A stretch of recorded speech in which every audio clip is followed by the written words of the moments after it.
છોટાઉદેપુરના ક્વાંટ તાલુકાનું તુરખેડા ગામ કે જ્યાં 17 વર્ષમાં પહેલી વખત પહોંચી 108 એમ્બ્યુલન્સ। ગામની એક પ્રસૂતાને સરકારી દવાખાને લઈ જવા માટે ગામના સીમાડે મંદિર સુધી 108 એમ્બ્યુલન્સ પહોંચી। જો કે રસ્તામાં જ પ્રસૂતાને પ્રસૂતિની પીડા ઉપડતા 108ના કર્મચારીઓએ સફળતાપૂર્વક પ્રસૂતિ કરાવી। 108ના પહોંચ્યા પહેલા આરોગ્ય વિભાગની એમ્બ્યુલન્સ પણ સર્વે માટે તુરખેડા ગામ તરફ નીકળી હતી, જો કે રસ્તામાં ફસાઈ।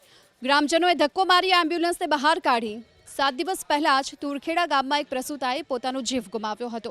તુરખેડા ગામમાં આજ દિવસ સુધી રસ્તો નથી બન્યો અને 7 દિવસ પહેલા કવિતાબેન નામની પ્રસૂતાને પ્રસૂતિની પીડા ઉપડી હતી। પરિવારજનો તેને જોડીમાં નાખી અને દવાખાને લઈ જતા હતા, જો કે રસ્તામાં જ કવિતાબેનને પ્રસૂતિ થઈ અને કમનસીબે તેમનું મૃત્યુ થયું।